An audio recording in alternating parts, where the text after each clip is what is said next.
या देवी सर्वभूतेषु शक्तिरूपेण संस्थिता नमस्तस्यै नमस्तस्यै नमस्तस्यै नमो नमः।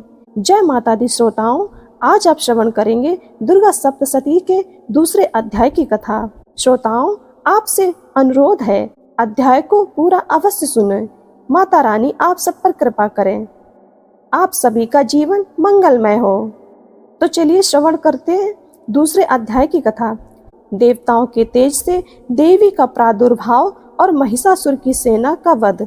महर्षि मेधा बोले, प्राचीन काल में देवताओं और असुरों में पूरे 100 वर्ष तक घोर युद्ध हुआ था। उसमें असुरों का स्वामी महिषासुर था और देवराज इंद्र देवताओं के नायक थे।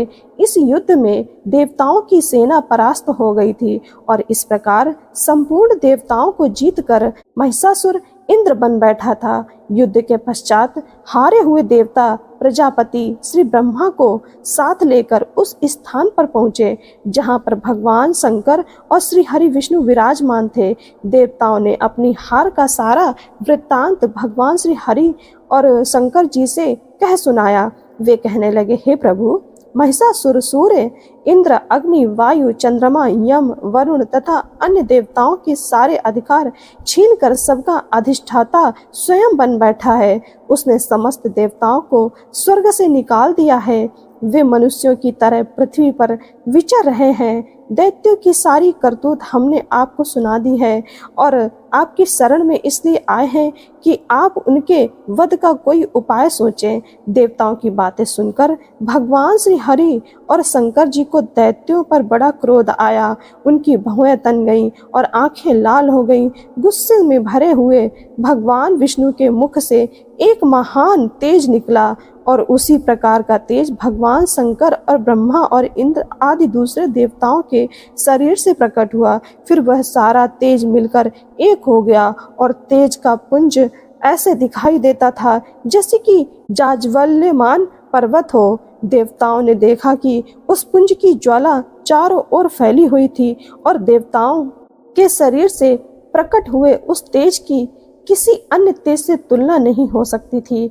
एकत्रित होने पर वह तेज एक देवी के रूप में परिवर्तित हो गया और अपने प्रकाश से तीनों लोकों में व्याप्त जान पड़ा। जो भगवान शंकर का तेज था उसे देवी का मुख प्रकट हुआ। यमराज के तेज से उनके सिर के बाल बने। भगवान श्री हरि विष्णु के तेज से उनकी भुजाएं बनी। चंद्रमा के तेज से दोनों स्तन, इंद्र के तेज से कटि प्रदेश और वरुण के तेज से जंघा और पिंडली तथा पृथ्वी के तेज से नितंब भाग बना। ब्रह्मा के तेज से दोनों चरण और सूर्य के तेज से उनकी अंगुलियां उत्पन्न हुई। वसुओं के तेज से हाथों की अंगुलियां और कुबेर के तेज से नासिका बनी। प्रजापति के तेज से उनके दांत और अग्नि के तेज से उनके तीनों नेत्र बने। संध्या के तेज से उनकी भौहें बनी और वायु के तेज से उनके कान प्रकट हुए। इस प्रकार उन देवी का प्रादुर्भाव हुआ था।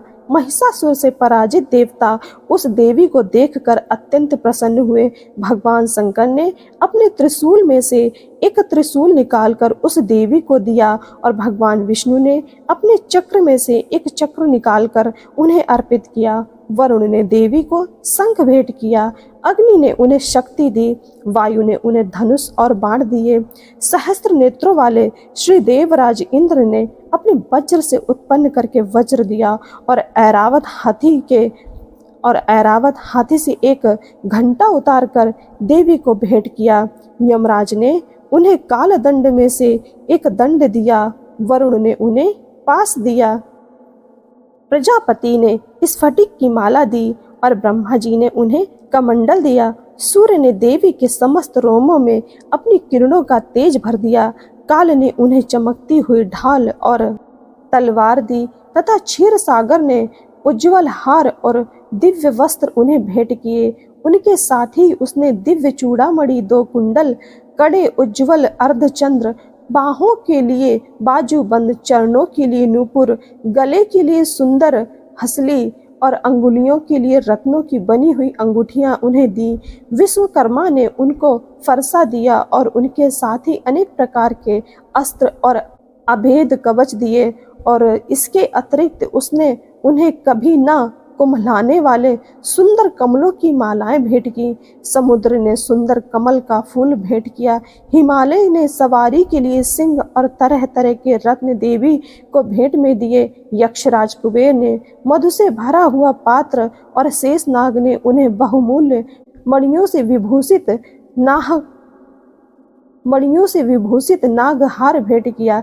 इसी तरह दूसरे देवताओं ने भी देवी को आभूषण और अस्त्र देकर उनका सम्मान किया। इसके पश्चात देवी ने अट्टहास के साथ उच्च स्वर से गर्जना की। उनके इस भयंकर नाद से आकाश गूंज उठा। देवी का वह उच्च स्वर से किया हुआ सिंहनाद समा न सका। आकाश उसके सामने छोटा प्रतीत होने लगा। उससे बड़े जोर की प्रतिध्वनि हुई, जिससे समस्त विश्व में हलचल मच गई और समुद्र कांप उठे, पृथ्वी डोलने लगी तथा समस्त पर्वत हिलने लगे। देवताओं ने उस समय प्रसन्न हो सिंह वाहिनी जगतमयी देवी से कहा कि हे देवी, तुम्हारी जय हो। इसके साथ ही महर्षियों ने भी भक्ति भाव से विनम्र होकर उनकी स्तुति की। संपूर्ण त्रैलोक्य को क्षोभग्रस्त देखकर दैत्यगण अपनी सेनाओं को साथ लेकर और हथियार आदि से सजकर उठ खड़े हुए। महिषासुर के क्रोध की सीमा नहीं थी।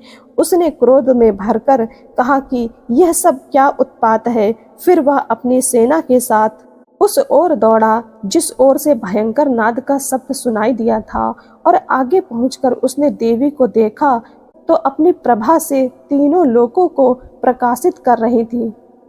उनके चरणों के भार से पृथ्वी दबी जा रही थी। माथे के मुकुट से आकाश में एक रेखा सी बन रही थी और उनके धनुष की टंकार से सब लोग क्षुब्ध हो रहे थे। देवी अपनी सहस्त्रों भुजाओं को संपूर्ण दिशाओं में फैलाए खड़ी थी। इसके पश्चात उनका दैत्यों के साथ युद्ध छिड़ गया और कई प्रकार के अस्त्र शस्त्रों से सारी दिशाएं उद्भाषित होने लगी। महिषासुर का सेनापति चिछुर नामक एक महान असुर था। वह आगे बढ़कर देवी के साथ युद्ध करने लगा और अन्य दैत्यों की चतुरंगिणी सेना को साथ लेकर चामर भी लड़ने लगे।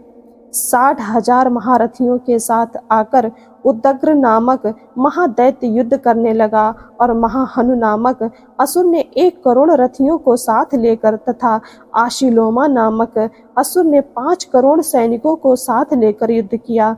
वास्कल नामक असुर 60 लाख असुरों को लेकर युद्ध में आ डटा। विडाल नामक असुर 5 अरब रथियों सहित युद्ध करने लगा। इन सबके अतिरिक्त और भी हजारों असुर हाथी और घोड़ों की सेना साथ लेकर लड़ने लगे और इन सबके पश्चात महिषासुर करोड़ों रथों, हाथियों और घोड़ों सहित वहां आकर देवी के साथ लड़ने लगा। वे सभी असुर तोमर, भिंदीपाल, शक्ति मूसल, खड्गों, फरसों, पट्टिशों आदि शास्त्रास्त्रों के साथ रणभूमि में देवी से युद्ध करने लगे। कुछ शक्तियां फेंकने लगे और कोई अन्य शस्त्रादि। इसके साथ कुछ अन्य दैत्य अपनी अपनी तलवारें हाथों में लेकर देवी की ओर दौड़े, उन्हें मार डालने का ऊधम करने लगे। मगर देवी ने क्रोध में भरकर खेल ही खेल में उनके सभी अस्त्र शस्त्रों को काट दिया। इसके पश्चात ऋषि और देवता देवी की स्तुति करने लगे और वे प्रसन्न होकर असुरों के शरीर पर अस्त्र शस्त्र की वर्षा करती रहीं। देवी का वाहन सिंह भी क्रोध में भरकर दैत्य सेना में इस प्रकार विचरने लगा जैसे वन में दावानल फैल रहा हो। युद्ध करती हुई देवी ने क्रोध में भर जितने श्वासों को छोड़ा, वे तुरंत ही सैकड़ों हजारों गणों के रूप में परिवर्तित हो गए और वे फरसे, भिंदीपाल, खड्ग तथा पट्टिस इत्यादि अस्त्रों के साथ दैत्यों से युद्ध करने लगे। देवी की शक्ति से बड़े हुए वे गण दैत्यों का नाश करते हुए ढोल, शंख व मृदंग आदि बाजे बजाने लगे। इसके बाद देवी ने त्रिशूल, गदा, शक्ति, खड्ग इत्यादि से सहस्त्रों असुरों को मार डाला। कितनों को घंटे की भयंकर आवाज से ही यमलोक पहुंचा दिया। कितने ही असुरों को उन्होंने पास में बांधकर पृथ्वी पर घसीटा। कितनों के ही तलवार से टुकड़े टुकड़े कर दिए और कितनों के ही गधा की चोट से धरती पर सुला दिया। कई दैत्य मूसल की मार से घायल होकर रक्त वमन करने लगे और कई सूल से छाती फट जाने के कारण पृथ्वी पर ढेर हो गए और कितनों की बाण वर्षा से कमर टूट गई। देवताओं को पीड़ा देने वाले दैत्य मरने लगे, कितनों की ही बाहें अलग हो गईं, कितनों की ही गर्दन कट गई, कितनों के सिर कटकर दूर भूमि पर लुढ़क गए, कितनों के शरीर बीच में से कट गए और कितनों की जंघाएं कट गईं और वे पृथ्वी पर गिर पड़े। कितने ही असुर सिरों व पैरों के कटने पर भी भूमि पर से उठ खड़े हुए और शस्त्र हाथ में लेकर देवी से लड़ने लगे और कई दैत्यगण भूमि में बाजों की ध्वनि के साथ नाच रहे थे। कई असुर जिनके सिर कट चुके थे वे केवल धड़ से ही हाथ में शस्त्र लिए हुए लड़ रहे थे। दैत्य रह रहकर ठहरो ठहरो कहते हुए देवी को युद्ध के लिए ललकार रहे थे।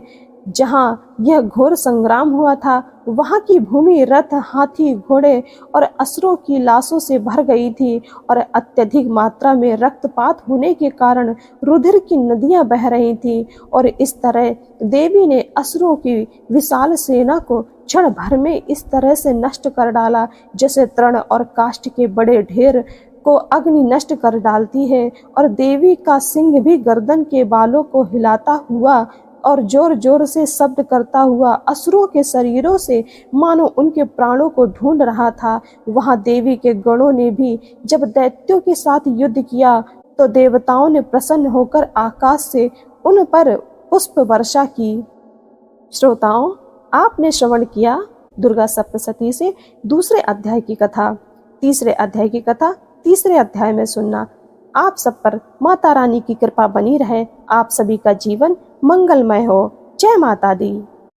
या देवी सर्वभूतेषु मातृरूपेण संस्थिता नमस्तस्यै नमस्तस्यै नमस्तस्यै नमो नमः।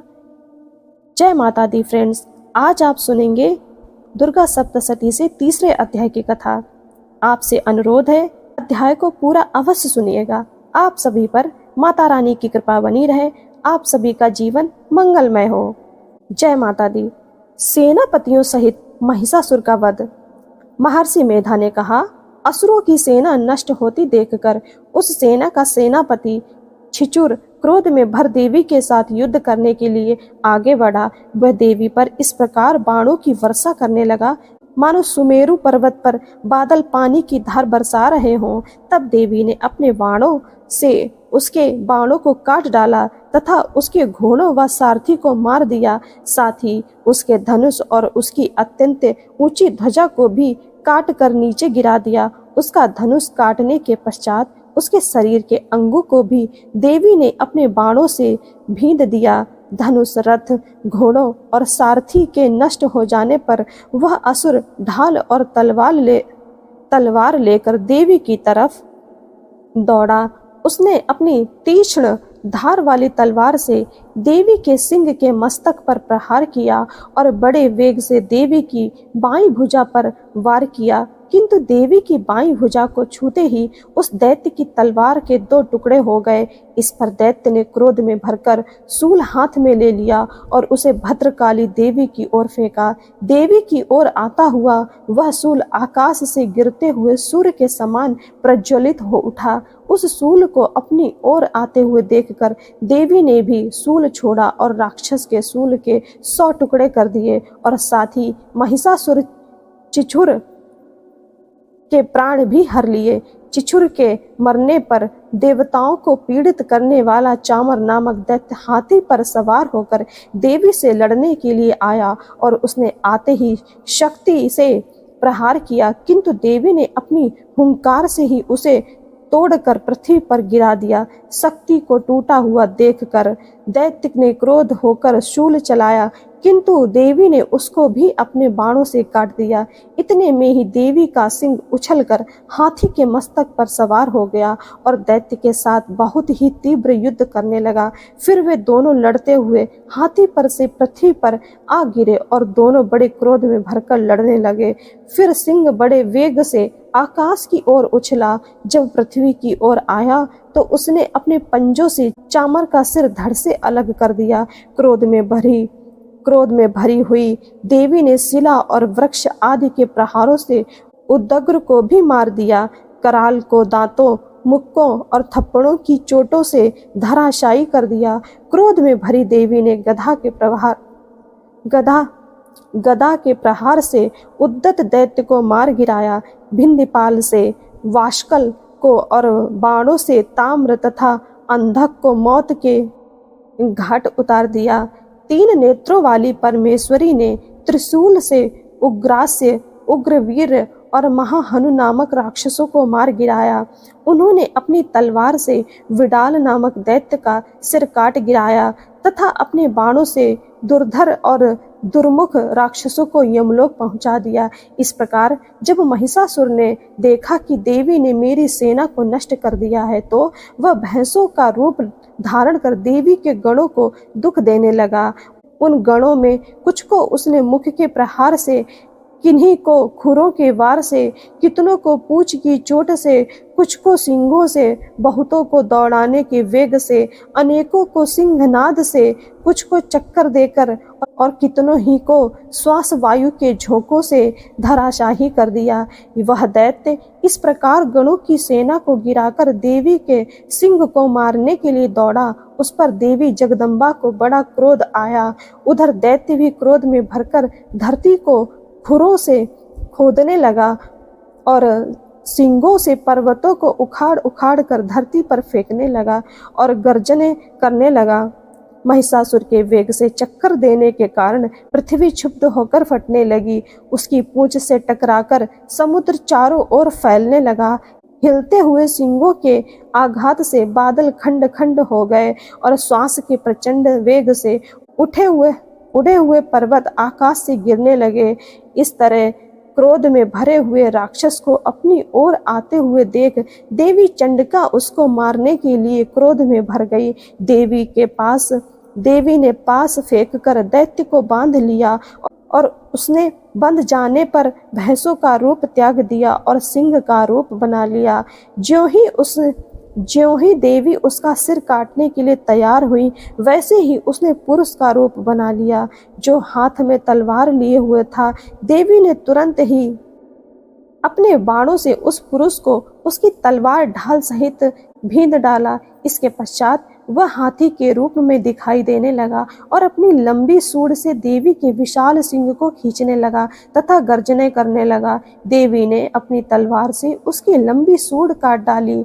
तब असुर ने एक बार फिर भैंसे का रूप धारण कर लिया और पहले की ही तरह चर अचर जीवों सहित समस्त त्रिलोक को व्याकुल करने लगा। इसके पश्चात क्रोध में भरी हुई देवी बारंबार उद्धत मधु का पान करने लगी और नेत्रों को लाल करके हंसने लगी। उधर बल और पराक्रम के मद से उन्मत्त हुआ दैत्य भी गरजने लगा तथा अपने सिंहों से देवी पर पर्वतों को फेंकने लगा। देवी अपने बाणों से उसके फेंके हुए पर्वतों को चूर्ण करती हुई बोली, ओ मूढ़, जब तक मैं मदपान कर रही हूँ तब तक तू गरज ले और फिर मेरे हाथों तेरी मृत्यु हो जाने पर देवता गरजेंगे। महर्षि मेधा ने कहा। यूं कहकर देवी उछलकर उस दैत्य पर चढ़ गईं और उसको अपने पैर से दबाकर सूल से उसके गले पर आघात किया। देवी के पैर से दबने पर भी असुर दूसरे रूप में अपने मुख से बाहर होने लगा। अभी वह आधा ही बाहर निकल पाया था कि देवी ने अपने प्रभाव से उसे रोक दिया। जब वह आधा निकला हुआ ही युद्ध करने लगा तो देवी ने अपनी तलवार से उसका सिर काट दिया। इसके पश्चात सारी असुर सेना हाहाकार करती हुई वहां से भाग खड़ी हुई और समस्त देवता अत्यंत प्रसन्न हुए तथा ऋषियों महर्षियों के साथ देवी दुर्गा की स्तुति करने लगे। गंधर्वराज गान करने लगे तथा अप्सराएं नृत्य करने लगीं। श्रोताओं, आपने सुना दुर्गा सप्तशती से तीसरे अध्याय की कथा। चौथे अध्याय की कथा अगले वीडियो में सुनना। आप सब पर माता रानी की कृपा बनी रहे। आप सभी का जीवन मंगलमय हो। जय माता दी।